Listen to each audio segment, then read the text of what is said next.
Greetings, this is Skylar Saunders Singh. What's current? Some news today regarding Jam Master Jay. Pretty, they call it shocking news. One of the three men involved in the alleged killing of Mr. Jam Master Jay, Carl Jordan, he said that he lacked remorse.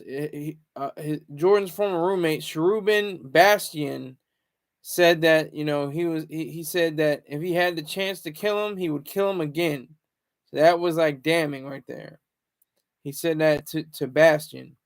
And what this means and what this should mean to the hip hop community, to anybody involved in rap, hip hop, whatever the case may be, you have to care. Even if you never, really subscribe to Jam Master Jay and early 80s hip hop and Run-DMC and the like, you have to have some kind of compassion, some kind of understanding of the game. That's part of the game. Just respect those that deserve respect.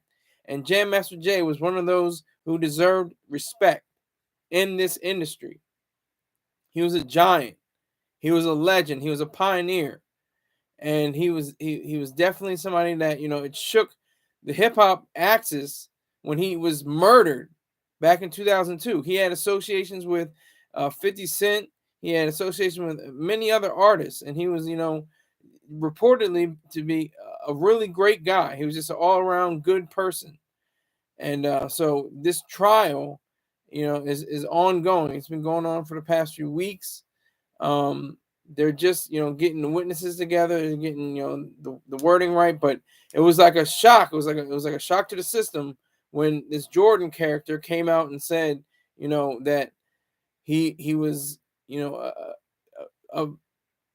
at fault. He was the reason behind Jam Master Jay's death, essentially. So this paints a picture of the legend, the pioneer, being gunned down, by this person, and still he says that he would kill him again. I mean, that's just how vicious and just horrific and mean and nasty and disgusting a human being can be.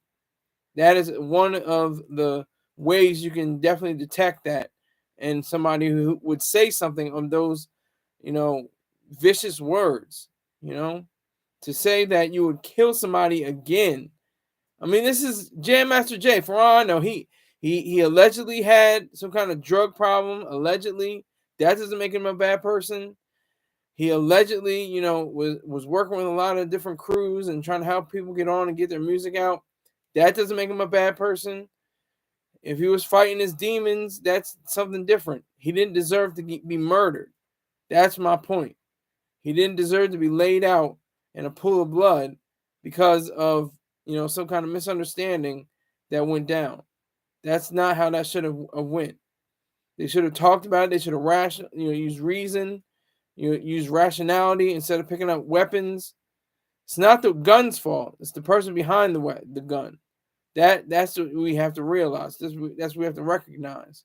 That's what we have to continue to see always. We have to continue to always recognize that as the truth. And this Carl Jordan character and Cherubin Bastian, I guess he, either he turned on him or he's just coming forth or something with the truth. He was feeling something on his, feeling some type of way. But he's saying that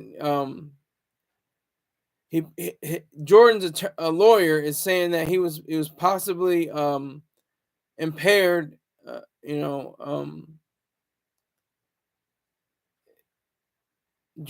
He's saying that John Diaz pressed Bastian on the witness's drug use. Bastian admitted he used heroin daily in 2004.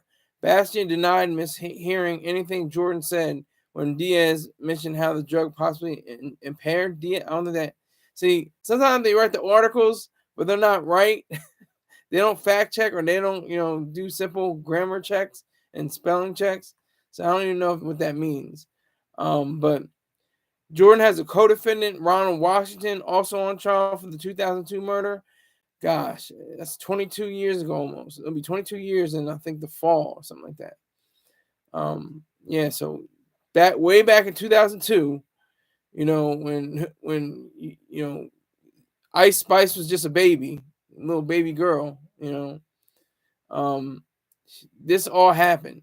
She has no, I don't know if she has any understanding in this, but yeah, it's just a horrible situation all the way around. If they are convicted, the killers could face 20 years in prison. That doesn't seem like a very long time to me. That doesn't seem like any. If it was 22 years ago when he was murdered, they should get life in prison. If not executed. Wait a minute. I don't know if they can do execution in New York. They might have to go to Pennsylvania for that. But yeah. So they should get life in prison. It's three of them: Jordan, Washington, and Bastion. From what I understand, because this article is written kind of haphazardly, but that's the gist of it. From what I know. That's what I get. But that's something that has to be explored more. I think we have to have a greater understanding of who we are and what we are as human beings, as individuals, to not let these circumstances pass, to not let them get off with 20 years. 20 years it'll go by. Look what happened. Like I said, it's been 22 years since going on 22 years since Jam Master Jay was murdered. And what do they do in prison? They'll have heat in the winter, air conditioner in the summer. They'll be playing games of Sudoku and chess and learning how to, dramatically act and earning degrees and all kinds of stuff, walking dogs and doing yoga. It'll be a cakewalk. There'll be nothing. They won't actually suffer the consequences. It will be too good for them. That 20 years is too good. I know that's a big chunk for anybody else, but obviously it goes by fast. Time goes by. And they can get shortened sentences. They can get, reprieves, all kind of different things like that could work in their favor, and it might not even, be it might be beneficial to them. It may not be a detriment. That's what you have to really realize. That's what you have to recognize. But this Jordan character, I don't know. He's saying he would kill again. He would kill Jam Master Jay again. What was so vicious and mean and disturbing and disgusting about Jam Master Jay? Why would he have to be gunned down? I don't know if it was cold blood. It may not have been cold blood. I don't think it was cold blood. But why was he gunned down? Why was he murdered so viciously? Why did that have to occur? He was, from what everybody says, all around good guy. He was talented. He was part of the Run-DMC, groundbreaking, earth-shattering, pioneering rap group, hip-hop collective. Put hip-hop all over the world, from Beijing to Bangkok, from Stockholm to Seoul. Put the stamp of the Def Jam label all over the globe, along with Rev Run and DMC. So this is very weird.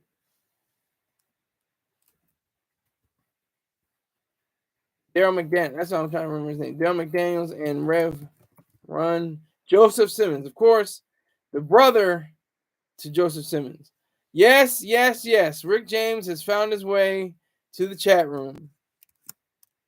Salute to Rick James.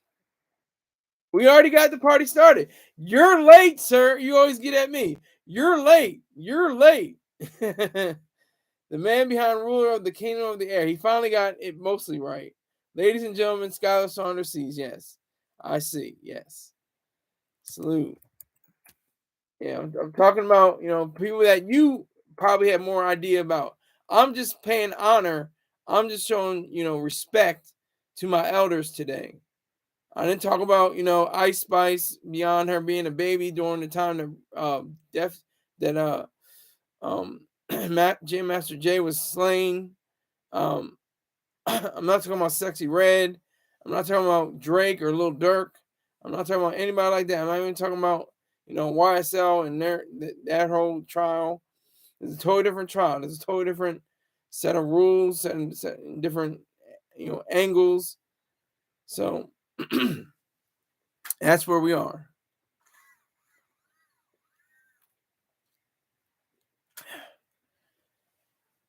We have to discuss that. We have to discuss the fact that Jam Master Jay had a legacy that stretched all the way back, probably close to 2 decades. It would have been 4 decades, 5 decades, if he had been alive today. But he stretched 2 decades, from the 80s to early 2000s. And like I said, he worked with 50 Cent. He worked with many other people, many other artists under his umbrella, under his recording studio. And that's where he was found dead, right in his recording studio. They said they were playing Madden during that whole time period. And not J Master Jay, his alleged killers. They're playing Madden, and they weren't really, respecting its place.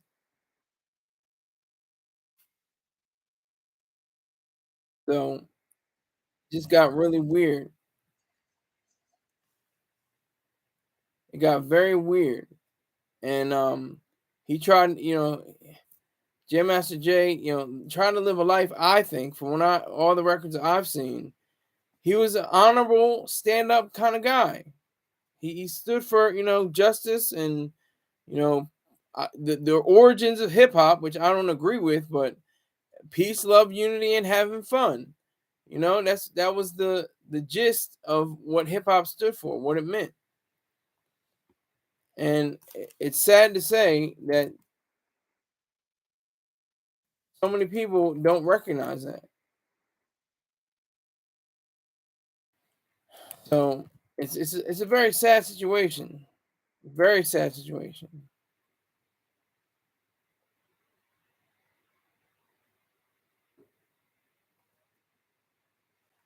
So it's like I'm getting this from the Washington Post now, because they says that oh yeah, Rincon. Let me see who Rincon is. Rincon Uriel Tony Rincon kept quiet. This is from the New York Post. Kept quiet for more than 2 decades until he took the stand in Brooklyn federal court, telling a jury Jay, whose real name was Jason Mizell, yes, was shot dead by his godson, Carl Jordan Jr., on October 30th, 2002.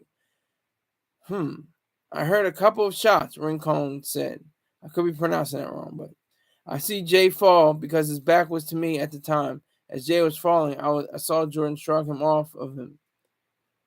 Rincon, and I'm just speeding past this. It said that Rincon told U.S. Assistant Attorney Mark Mazurik that he and Mizell, who had a 380 caliber handgun resting on a sofa armrest, were playing the Madden football game at the DJ's 24/7 studio on Merritt Boulevard when the pair, Jordan, whose nickname is Lil D, walked through the door directly toward Mizell and offered a half handshake before shots rang out, leaving the musician with a fatal head wound, Rincon said.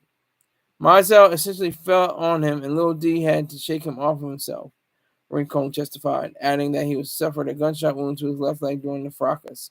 Fracas is a nice little cute way of saying a ruckus or a fight or a scuffle. A noisy disturbance or quarrel. So this is snitching. This is the evidence that people still snitch.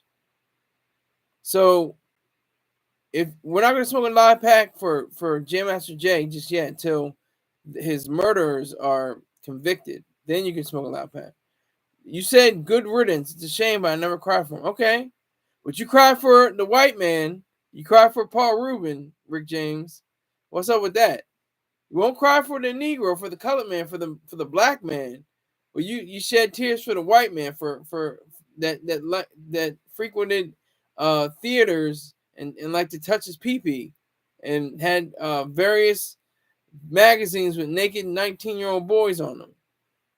Am I telling the truth? Or not even 19? I said maybe 16, 17-year-old. Because I don't care if they have 19. They can do whatever they want with that. But yeah, you cry for Perry. Yeah, you cry for Matthew Perry. That's on you though. I'm not crying over no cracker. That's not gonna happen.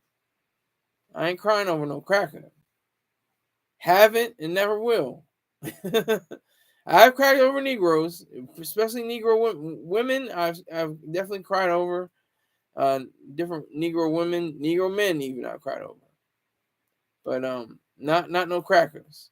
I did not cry for Suzanne Summers. That was you. You cried for Suzanne Summers. I did not cry for her. So that's that. But I'm about to introduce. So I'm about to transition. I can transition this whole period, this whole between these segments. You see what the segments say already on the screen. I'm sure. I'm going to transition to all of them, and try to connect them as much as I can. But this, Jam Master Jay situation, it just, I would like to see more years. 20 years is nothing. That is peanuts. That's nothing. Same thing that happened with the George Floyd. What was it? Chauvin, the Chauvin cop. He got what? 22 years, 23 years, something crazy. He'll be out. He'll be out with good behavior. They beat him up in prison, I think they something like that, or shanked him something crazy. But that's no time. 20 years is nothing. You do that, you can smile and breathe and say, Black Cuddy on the check-in. Salute. I'm looking for that donation. I know you're getting that money. You that FedEx driver. I'm looking for them dollar signs. I'm looking for when you get that check, make sure you know who to go to. You know who you going to. Oh, I'm sorry. My bad, your competitor. Your competitor. Good point. You getting those UPS checks. I want in on that. UPS checks. I went in on that. Come on, we got to get this money. Let's go. If you like the content, make sure you contribute. If you don't contribute, bring one of your UPS employees, your fellow employees, onto the show. Let them know who I am and what I do, how I put it down for the culture. I don't give a goddamn about the culture, but I give a damn about these dollar signs before the culture or anything like that. But to respect the culture, but I need to get paid. But UPS driver, I already said you're getting more money than some people that are unemployed with a master's degree, don't know what to do with it, don't know how, they're disillusioned. I remember I had a girlfriend. She just graduated from Temple University, and she had the diploma on her kitchen table. She was like, she walked by it, was like, I don't even care, whatever. She had a BA. She went on to go get her master's degree from Columbia. She went to she went to an Ivy League school afterwards. So it just goes to show you, be who you are and what you do. Be what you do, because you can be disillusioned by college. College it could be a giant casino. They don't really care about you or what you do afterwards. But the only thing they're going to care about is the $60,000 to $100,000 you owe for the different schooling you had. That's just facts. But UPS drivers, I salute you. Delivery people, I salute you. DoorDash people, Lyft, Uber, all the different technologies that we have nowadays, I salute you, because we're doing something different now. Okay, so I want to wrap this up. Jam Master Jay deserves better. He deserves at least life sentences.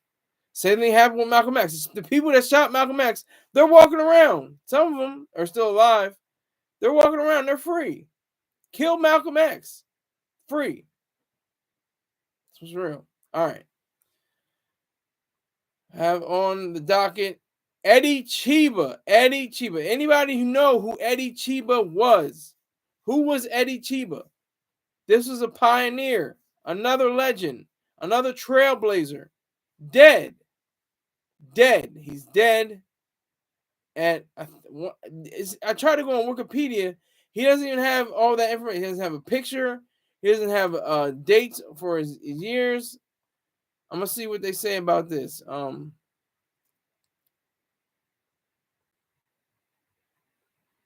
Doesn't he was what? How old was he? God damn it! Still didn't say how old he was. Doesn't show how old he was. In anything, nothing says it. Eddie Chiba.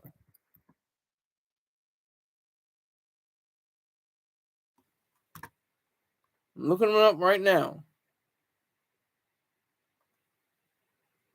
Everybody said, okay, he dies. Okay.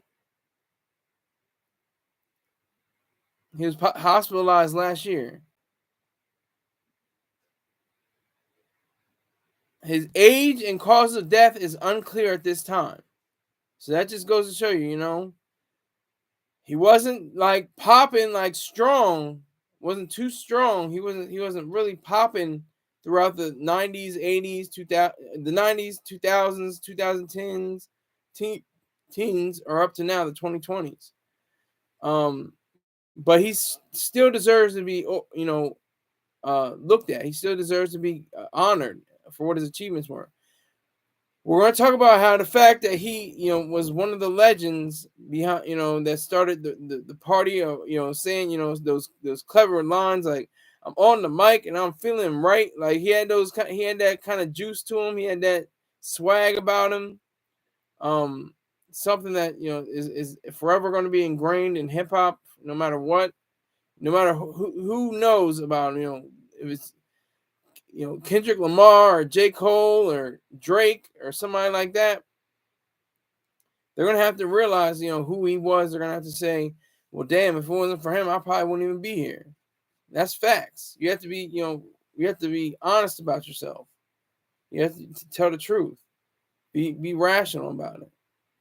And that's what I think is, you know, lacking in today's hip hop. I'm saying it from a 35-year-old. And to be honest, I didn't know who Eddie Chiba was either until it popped up on allhiphop.com. I didn't know what an Eddie Chiba was. I heard of him before. I heard the name before, and I heard the fact that he was a DJ, but I didn't get his swag yet until today. I saw, you know, a few audio. I heard some audio clips. He was the guy. He was that guy. There were three DJs. It was Eddie Chiba, DJ Hollywood, and DJ Lovebug Starsky. They were the main components. If you couldn't get one, you got the other one, or you got the other one. That's how it rolled. That's how it came together. That's how everything sprang up, and you know, everything existed in New York City, where hip hop was born, in the South Bronx. But it like branched out to the Harlem and the Brooklyn sectors. And it was just a good thing. Rick James says, I remember Eddie Chiba. He was good. That's all he had to say. Yeah, he was a great guy. Apparently, I didn't know the guy. I'm not going to act now like, oh yeah, I'm super historian guy. So no, I had to learn who he was or what he was. I don't even know how he died or what his age was. I guess it was in the 60s, mid 60s or something like that. I would imagine. And I don't know what he died from. He was hospitalized, you know, a year ago or something like that. And he just succumbed. He succumbed to whatever, you know, issue it was, whatever ailment he had. And, you know, that was the end of him. But this is what is important to the babies. We have to teach the babies. I'm technically a baby compared to some people, compared to Mr. Troy Star Terrain, I'm a baby. He could have had me as a child. Like, he doesn't have any biological children, and I'm not his kid anyway, because I have a dad myself that, is very strong and definite in my life. But I'm technically a baby. I was born in 88. I'm 35 years old, I'll be 36 this year. And so, I don't know all the 80s, legends. I don't know their discography. I don't know all their songs. I don't know everything about them. I just heard a few people I've heard. There's KS1, there's Public Enemy, there's, Roxanne Shante, there's, Big Daddy Kane, Cool G Rap. The list goes on and on and on and on. Salt and Pepper, all of that is great. And I'm glad that, I've seen that in documentaries and different things like that, but I don't think I've ever seen a documentary with Eddie Chiba. I don't think I've ever seen one. As many documentaries about hip hop there are, I don't think I've seen one. Not one. So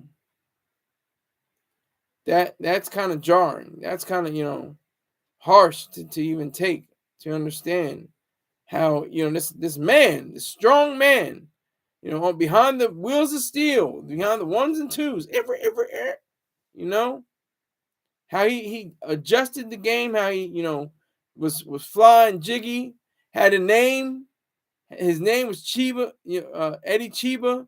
Eddie, the Chiba part with marijuana, that inspired Curtis Blow to change to have his name be Blow for cocaine. And there's so many. There's Frank skiing, get it, skiing. Going down the slopes, the white stuff. There's so many names like that. But he was one of the pioneers behind that. I mean, you have to give it to him. I mean, this is what's so great about artists like Jay-Z. Jay-Z said, "I'm overcharging niggas for what they did to the Cold Crush," and I was like, "Cool. Who are the Cold Crush?" Like, I had no idea what the Cold Crush was, but it was. I looked into, I was like, "Damn, they got a raw deal." Like they their whole the economic structure of their deal was just shambles. It was a disaster. So he's overcharging niggas for what they did to the Cokers. Pay us like you owe us for all the years that you hold us. We can talk, but money talks, so talk Mo Bucks. I just had to give that rhyme because that, fit with who, Eddie Chiba was.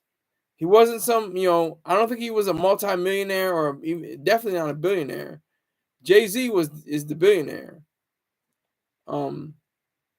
He definitely had a different take on Eddie Chiba. Definitely had a different take on the hip hop community, hip hop place, because he didn't put himself out there on award shows. He didn't put himself, he didn't try to overtake anything.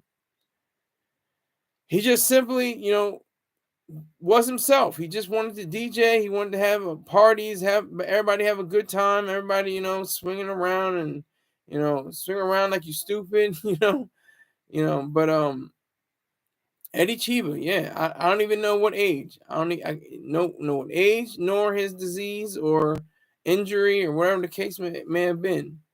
I'll say this from the article though. This is from Russell Simmons. This is special. One more legendary, groundbreaking rapper has passed, and the hip hop community was too uneducated to give him the proper flowers he deserved. Was he a rapper as well? I guess he was a rapper and a DJ. It was Chiba or Hollywood, and if you couldn't get one of those, definitely go get a smart venue. Make sure you reach out and get Love Bug Starsky, R.I.P. He died just a few years ago, and charge less, but that's the fact. It was in that order. They were the three biggest stars, and they were the reason we got to make rap records. As a promoter of hip hop, promoting all 5 boroughs, I'm 100,000% sure that before there was a recording art, when there was only performance artists. He concluded, Eddie Chiba was a major mastermind of hip hop. All these rich rappers and moguls you are talking, standing on his shoulders. Give the man his flowers, R.I.P. the great legendary Eddie Chiba. And this is where it gets goofy. This is what I want to say about that. Give the man his flowers. Okay, he's dead now. Okay. Can't really give him his flowers from my perspective, from my understanding, you're not giving a dead man flowers. You're just putting them on his casket. He can't smell the flowers. He's not alive anymore. He can't enjoy the flowers. He can't, say, wow, they smell so great. Oh, they look so pretty, And that's the literal sense. I get that. In a metaphorical sense, giving people the flowers. Oh, thank you. Oh, you were one of the best. You still are the best. You're great. You're excellent. You have an excellent demeanor. You give off, a great energy. You're a gift. You're an icon in the hip hop realm. Salute to you. That's given to my their flowers. Thing is, most people believe in Jesus and God and Allah or Moses or whoever the case may be. And that was cute, Rick James. He says he has to wake up and smell the flowers. Yeah, okay, great.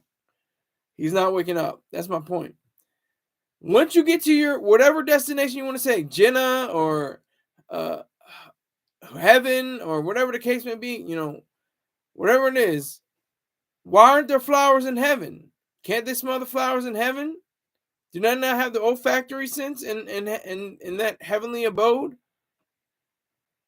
And do they not have other people up? That's the literal sense. The metaphorical sense.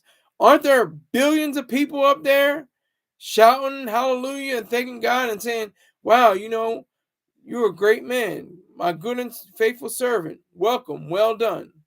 Welcome to heaven. He'll get his flowers from then. What's the difference? Okay, Rick James, you're saying you have to realize he had his demons. What were his demons? You keep saying he had his demons. What were his demons? Please elucidate me. Make it clear. What were his demons? Rick James goes quiet now because I pulled his card.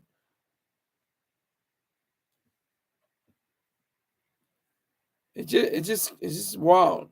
And I name dropped Mr. Russell Simmons. We're going to get to him in a second. He's on the docket.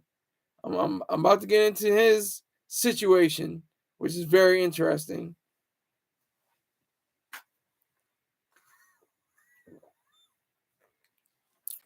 So, some allegations came out against him after death. Okay, Rick James, what are the allegations? Come on, man. Be on top of something. You're just like, okay, you got allegations. What are the allegations? What are the demons? Where are they? What are you talking about?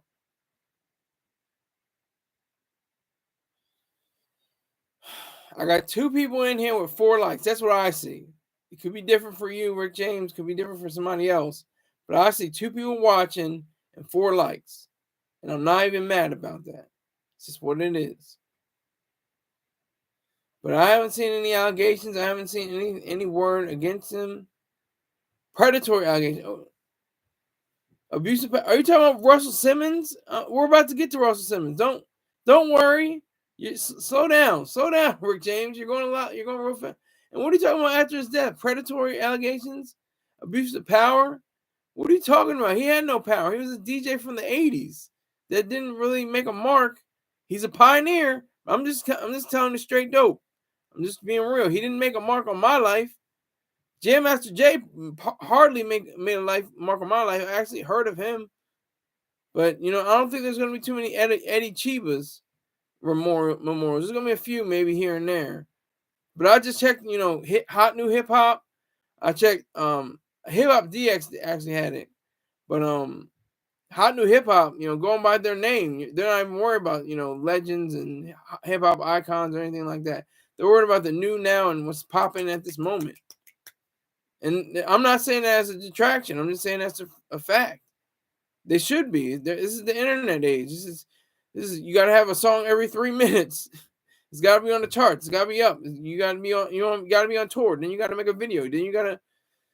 I don't know what people think, about artists and entertainers, but it's a lot of freaking work. I want to say a harsher word, but it's a lot of work. And I'm saying, there's prima donnas. There's people that go and there's people that say other things, but it's a lot of work to do what people are doing, and you get criticized for it. That's why money is so important and so great because at least you can say, well, I put in this amount of work, I should be getting this amount of money back. That's what's so important about it. Okay, Rick James said, I thought we were talking about someone else. So who's the someone else? Who are you thinking? I'm talking about Eddie Chiba. Look up, punch in Google Eddie Chiba and see what comes up. He was a pioneer. He was a groundbreaker. He was a trailblazer. He couldn't foresee that there would be a Jay-Z or somebody like that, or even a Rick Ross or somebody like that. He couldn't foresee the amount of riches and the amount of greatness and the amount of the hip hop fact. He didn't see Kendrick Lamar winning a Pulitzer Prize. He couldn't see that. He didn't imagine that. He just wanted to have a good time at the Friday night, Saturday night, maybe even Sunday night party. Right before work in the morning. That's all he was. You were thinking, okay, you are definitely on the dust. Rick James thought I was talking about Cosby. A convict, a convicted felon, sentenced, went to jail, came out of jail. I think he's still out of jail. But they're trying to make him get back in jail now. Abdul Mateen, you need to bring at least 6 to 70 people onto this page.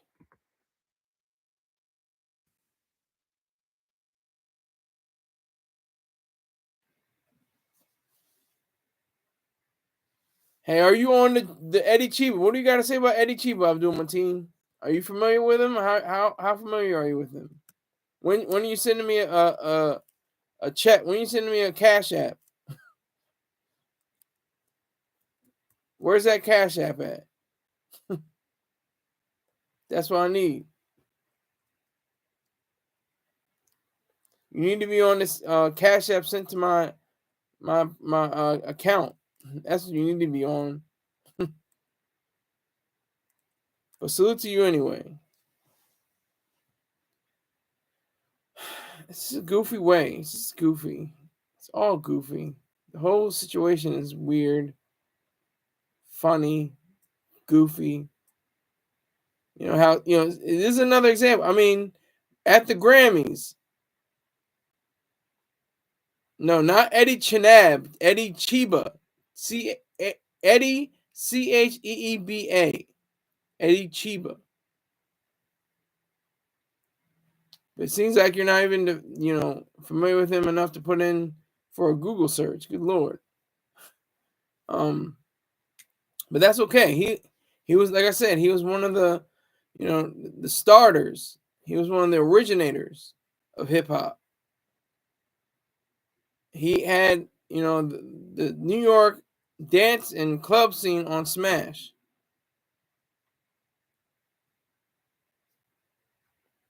Rick James says not familiar with Eddie Chenab. It's Chiba, my friend. It's Chiba. But you're 75 years old. I'm surprised. I'm surprised you don't know more about him. I have an excuse. At least I'm 35. I have no clue. Without him, we wouldn't have Studio 64. I don't think that's the clubs he was playing. Who the hell is he? He was a DJ in the New York hip hop scene in the late 70s, early 80s. He was a DJ. He was among the top 3, including DJ Hollywood, who's still alive, as far as I know, and DJ Lovebug Skarski. You remember him from Biggie's verse. Kid Capri, Lovebug Starsky. I'm blowing up like you thought I would. Same number, same hood. It's all good. When I was your age, I was still in. What the hell are you talking about, Rick James? He says, when I was your age, I was still in diapers. Are you saying I was still in diapers when you were my age? You said I was still in diapers. You mean I was, not, you should have said you were still in diapers to me, if you're talking to me, because that's facts. You were definitely older, and I was, a young lad, I might not have even been born around the time you were 36 or 35. I can't do the math. Somebody do the math for me. But yeah. So I try to transition. All these stories are, bouncing back on each other. All of them are connected in some way. But I was going to get into, after, talking about Eddie Chiba, rock and power. I don't say rest in peace. That's mystical. But I say rock and power. Let his memory forever remain in people's minds. And I have 0 people watching right now. That's great. Fine. I'll still talk. I'll still run my mouth. Russell Simmons hit with another allegation. This time a woman, Jane Doe, saying he allegedly raped her. He held her down and raped her. This is all true. This is all, I mean, not the fact that he did it. I'm not saying that. But I'm saying this is all true in the reports. It's saying that he was sued by ex-Def Jam producer for alleged rape in the 90s. So we're going back to about 30 years. Going back to about 30 years. But he's in Bali. He's 66 years old. I don't know what this means. To be honest, I don't know what it means. It was said that he was going to wrestle her, and she said stop and get off several times. Mr. Simmons will not listen to her. That's the alleged Miss Doe. So what does this all mean for Russell Simmons? What does this all mean? He's in Bali right now. I think he's what's it called? He is immune. He's immune from any charges. Did I understand? Like as many women can come forward, or who want to say something against him, say that he raped them or sexually assaulted them in some way. I don't see how it could hurt him. I don't see. I'm not a legal professional. I'm not. I'm just a stupid guy trying to get money on the internet. It's basically all I am. But all I see is that the fact that he had so many different issues in 2017, 2018, I think it was, or something like that. He was looking at that Me Too movement. He was like, you know what? They know something. I know something. I'm getting the hell out of this country. I'm going to Bali. No extradition rule, laws for certain crimes, including I would imagine sexual assault and rape. I think you can't get away with murder. You literally can't get away with murder, or anything like that. But sexual assault and rape, I think you can have protection against you or for you. You can be protected against such charges and allegations. I'm not sure. I try to look on different posts and stuff like that. What are Bali's extradition laws? Let me see. I'll look it up real quick. What are Bali's?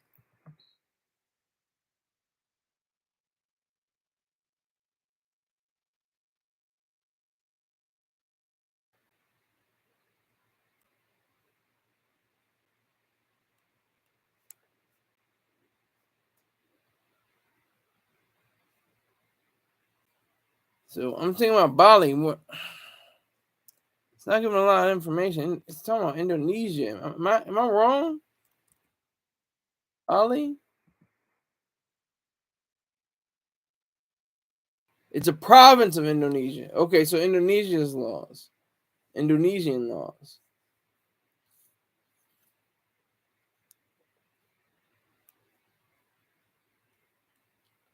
So that's just something to consider. We have to really consider, Russell Simmons, his position on all of this. We have to really dig deep within ourselves and understand, what this mogul, what this, icon and this legend, this pioneer, also, still alive, 66 years old, is still going, still doing his thing. But he had alleged issues. That's all I'm gonna say. Supposed run-ins, various entanglements. I don't mean to laugh, but it just. What does Indonesia have? What kind of extradition laws does Indonesia have? Extradition laws.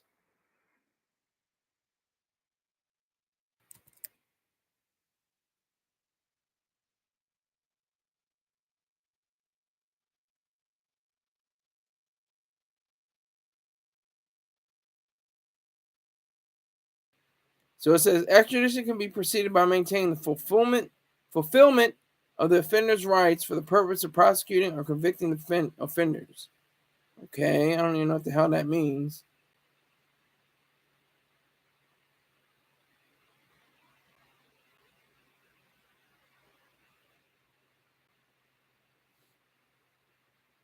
Some of these things are kind of wild. Can you be extradited in Bali?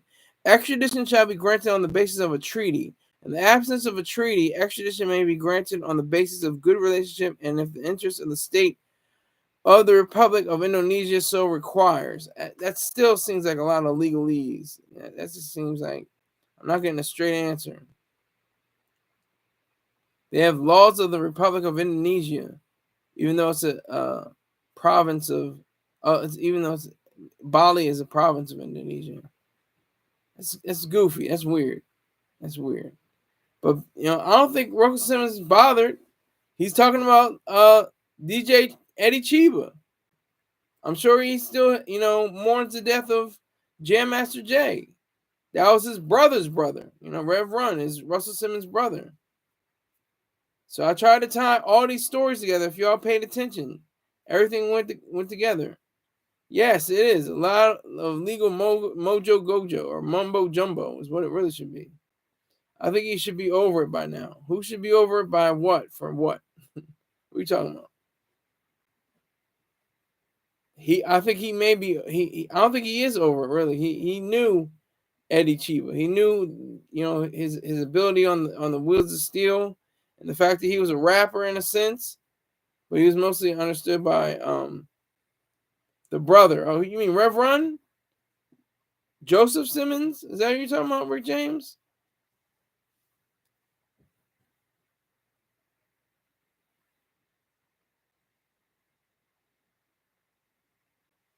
Is that what you mean? Okay. That's what I understood. Okay, great.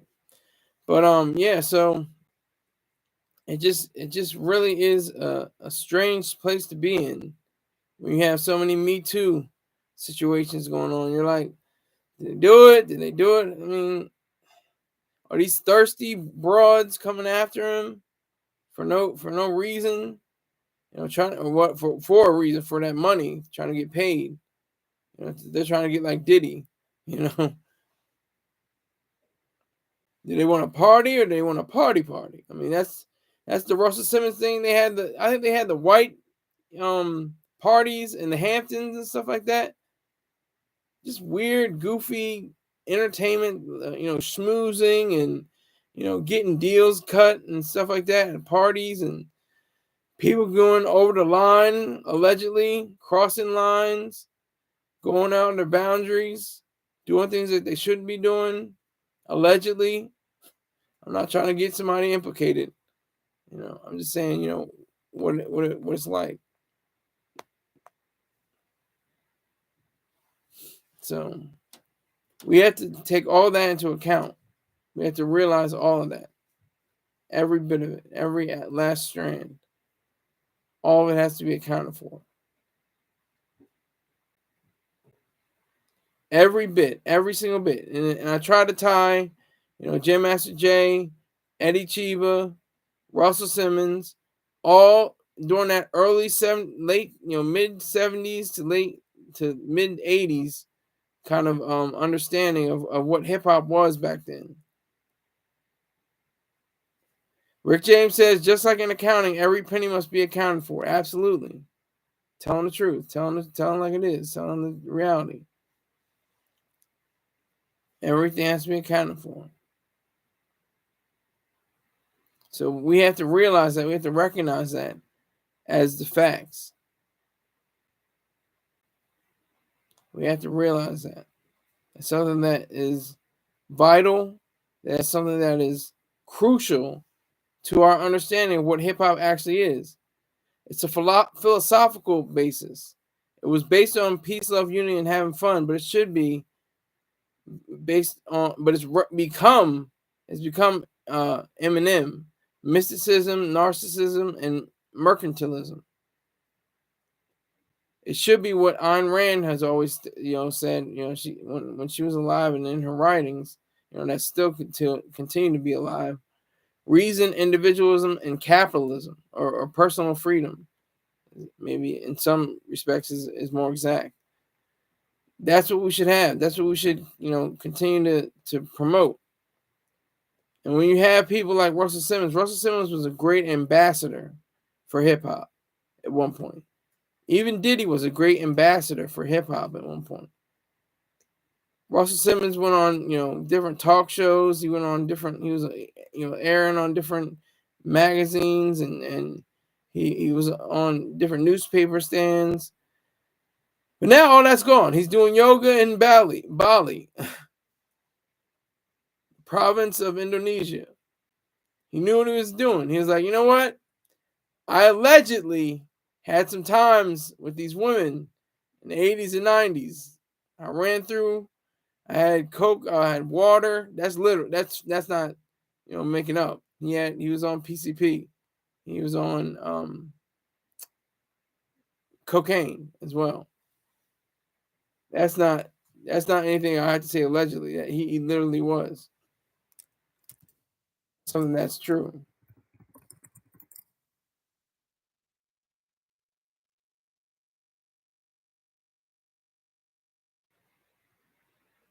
So Russell Simmons stopped getting high at 30.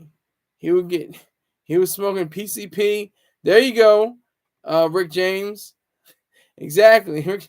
It opens up your third eye. Well, I have my eighth eye open. I got 8 eyes. But he stopped, using drugs at 30.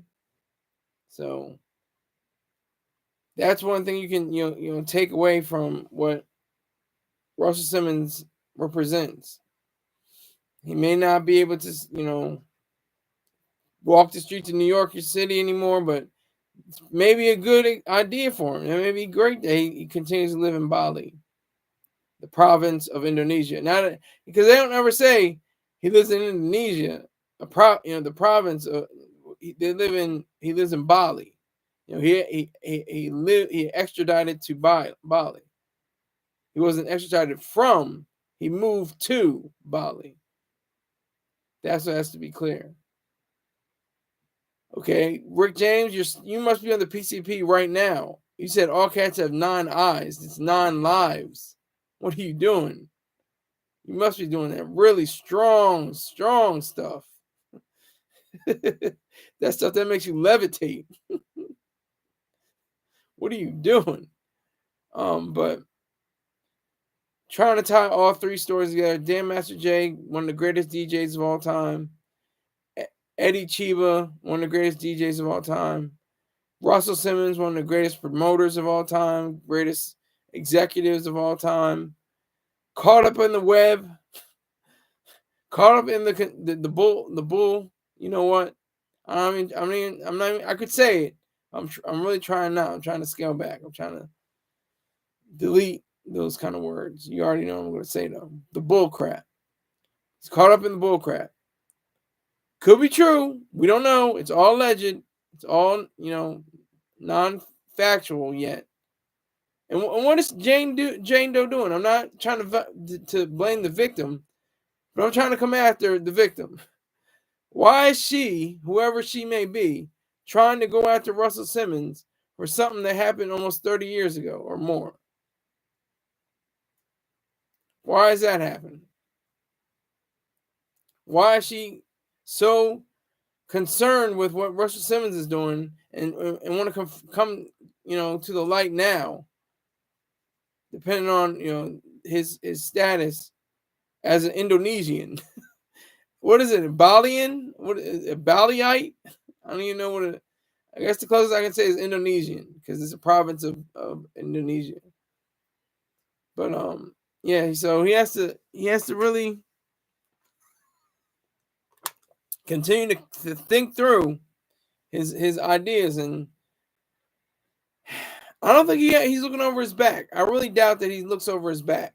I think he just does his yoga poses and listens to music, and probably lays down with some pretty bona fide, certified, qualified, beautiful women, inside and out. Pause.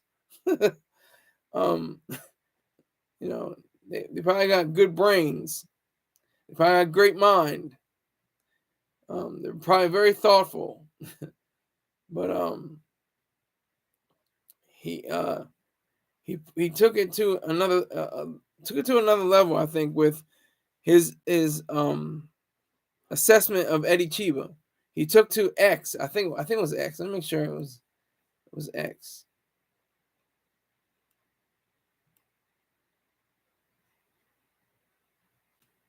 It doesn't say where he said it that I can see. It just says that he shared his ideas. But if Russell Simmons is crediting the New York City DJ and rapper for inspiring his career, he shared the news of his departure on today. So Russell Simmons is confident enough that he can share his ideas, his opinions, his thoughts on the idea of Eddie Chiba dying. That takes something. That takes some major cojones. If you're getting in the same day, you're getting accused of sexual assault and rape, and you're just talking about Eddie Chiba. I don't know if that's hubris. I don't know if that's complete confidence. I don't know what that is, but that just seems very striking and very, almost unsettling. Yeah, that just seems very strange to me that he would do that. Seems very strange. But, obviously he had, the possibility of doing it. Rick James says that says a lot about the world we live in. You know what? Rick James is actually, he must have sobered up in the last few minutes, last few seconds. He sobered up, but that's what it is. That's the weird, strange, goofy, weird world we live in. Just goofy. Just the spectacle. That's my new thing, the spectacle. Just to see, how much we can, glean from all of this. Just how much we can really take in from this. From a philosophical viewpoint.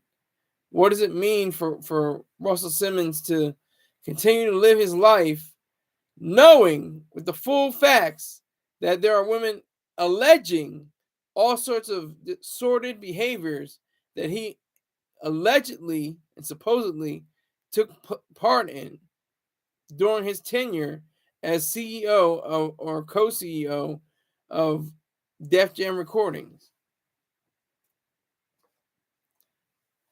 That's what we have to contend with every day. That's what we have to always fight for and fight against. We have to fight for the truth, fight for whatever's in reality, fight for all of that, and then fight against false accusations, false allegations, anything that's not true, anything that doesn't make any sense, doesn't add up. Because that's what I'm waiting for. They must have lawyers that say, don't say anything. Keep your mouth shut. They must have, give themselves gag orders. And then just say, we got this. Let the lawyers talk. Because it was me, like, shoot, yep, did it. Not proud of it. Hated it. Now I hate my, part of myself because I did that. But I certainly did it. Or I didn't do that. I had nothing to do with it. I have nothing to do with it now. Didn't have anything to do with it then. I'm completely clear. My name is completely clear. And I have zero culpability whatsoever. So all of y'all can with my what. And that's how I'm going to leave it right now. I thank you very much. I thank you, Abdul Mateen.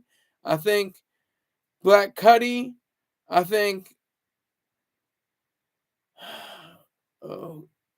that was everybody. And I thank, of course, Rick James. Thank you very much. I appreciate all of you, gentlemen. Make sure you tell at least 14 people about me, not 15 people. Let the 15th person wonder who I am. And always remember to take care. Thank you very much. See you later.